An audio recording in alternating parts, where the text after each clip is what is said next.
பற்றி எரியும் திமுக, சைலண்ட் மோடில் போர்வாள்கள், ஸ்டாலினின் தளபதிகள் எங்கே, வழக்கு பயமா? அனைவருக்கும் வணக்கம். திமுக ஆட்சியில் முன்னாள் அமைச்சர்கள் பலரும் வழக்கு அச்சத்தில் அரசை விமர்சிக்க அஞ்சுகின்றாரோ என்ற கேள்விகள் எழத் தொடங்கியுள்ளன. சட்டமன்ற தேர்தலில் தொடர்ந்து தாவேகா ஆட்சி அமைந்த முதலே ஆளுங்கட்சிக்கு பிரதான எதிர்க்கட்சியான திமுகவிற்கும் இடையான கருத்து மோதல் நாளுக்கு நாள் தீவிரமடைந்து வருகிறது. முன்னாள் ஆட்சியாளர்கள் ஊழல் அரசு இயந்திரம் சீர்கெட்டு இருப்பதாக தாவேகா குற்றச்சாட்ட அனுபவமில்லாம புதிய ஆட்சியாளர்களால் தமிழ்நாட்டில் சட்ட ஒழுங்கு சீர்கேடு வளர்ச்சியால் பின்னோக்கி செல்வதாக திமுக குற்றச்சாட்டுகிறது. இதுபோக ஊழல் மற்றும் முறைகேடு வழக்குகள், முதலமைச்சர் விஜய் குறித்து அவதூறு பரப்புவது மற்றும் மிரட்டல் விடுவது போன்ற வழக்குகளால் திமுக எம்எல்ஏக்கள் வழக்கு பதிவு செய்வது மற்றும் கைது நடவடிக்கை போன்றவை தீவிரமடைந்து வருகின்றது.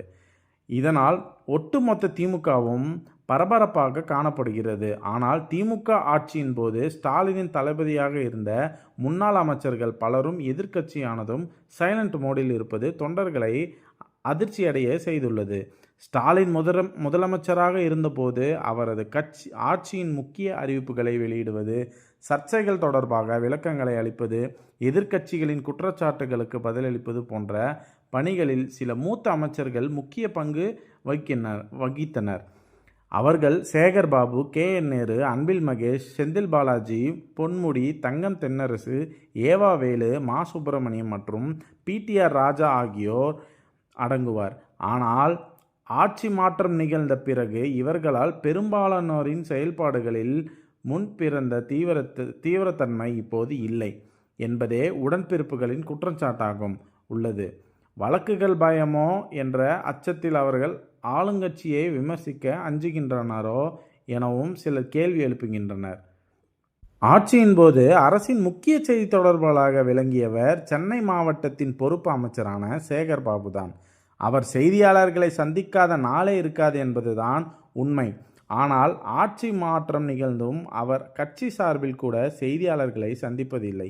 ஸ்டாலின் போட்டியிட்டு தோல்வியுற்ற கொளத்தூர் தொகுதிக்கு பொறுப்பாளராக இருந்த இவர் ஒழுங்காக தேர்தல் வேலை செய்யவில்லை என்பதற்காக கட்சியிலிருந்து ஓரம் கட்டப்படுவதாக கூறப்படுகிறது. துரைமுருகன், TR பாலு ஆகியோருக்கு அடுத்தபடியாக திமுகவில் உள்ள மிக மூத்த தலைவரான KN நேரு கடந்த ஆட்சி காலத்தில் தீவிரமாக களமாடி வந்தார். எதிர்க்கட்சிகளுக்கு ஆவேசமாக பதிலடி அளித்து வந்தார்.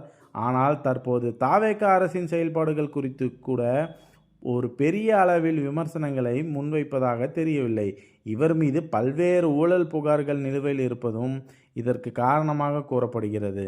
திமுக அடுத்த முகமாக உந்தி தள்ளப்படும் உதயநிதியின் வலதுகரமாக பார்க்கப்படுபவர் முன்னாள் அமைச்சர் அன்பில் மகேஷ் பொய்யாமொழி. தேர்தல் நேரங்களில் தாவேகாவை மிகவும் கடுமையாக விமர்சித்தவர்கள் இவரும் ஒருவர்.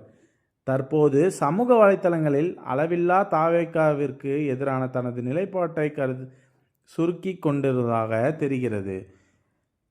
முன்னாள் அமைச்சர் செந்தில் பாலாஜி தாவேகா ஆட்சியை கவிழ்க்க முயன்ற சதி செய்ததாக இருந்த புகாரில் தலைமறைவாகியுள்ளார். இதனால் தாவேகா தரப்பில் வைக்கப்படும் பல்வேறு குற்றச்சாட்டுகளுக்கு சமூக வலைத்தளங்களில் மட்டுமே எதிர்வினையாற்றி வருகிறார்.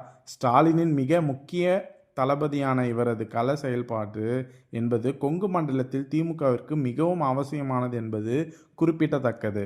இதுபோன்றுதான் கடந்த ஆட்சியின் போது தினசரி ஊடகங்களில் பார்க்க முடிந்த மற்றும் சர்ச்சையில் சிக்க வந்த பொன்முடி மற்றும் மா சுப்பிரமணியம் போன்ற பல மூத்த மற்றும் முக்கிய திமுக நிர்வாகிகளை இப்போதெல்லாம் முக்கிய பிரச்சனைகளின் போது கூட பார்க்க முடியவில்லை என உடன்பிறப்புகள் பேசி வருகின்றனர். பெரும்பாலான அமைச்சர்கள் மீது ஊழல் புகார்கள் இருப்பதால் அரசை சீண்டி வம்படியாக வழக்கில் சிக்க வேண்டாம் என்று அவர்கள் விரும்புவதாகவும் கூறப்படுகிறது. ஸ்டாலின் அமைச்சரவையில் இருந்தபோது கூட பெரிதாக பொது வழியில் பேசாமல் இருந்த அனிதா ராதாகிருஷ்ணன் தற்போது மிகவும் தீவிரமாக களமாடி வருகின்றனர். ஒவ்வொரு பிரச்சனைகளுக்கும் கடுமையாக எதிர்வினையாற்றி திமுகவில் குரலாக ஒலித்து வருகிறார். சென்னை திமுகவை கட்டுப்பாட்டில் வைத்திருந்த சேகர் பாபு இடத்திற்கு முன்னாள் MLAவான பரந்தாமன் வர தொடங்கி அவ்வப்போது செய்தியாளர்களை சந்தித்து வருகிறார். இதனால் தேர்தல் தோல்வியின் காரணமாக அடுத்த நாட்களில் திமுகவில் மிகப்பெரிய மாற்றங்கள் நிகழ்த்தப்படலாம் என கூறப்படுகிறது. மேலும் இது போன்ற காணொளிகளுக்கான எங்கள் யூடியூப் சேனலை சப்ஸ்கிரைப் செய்வோம். நன்றி, வணக்கம்.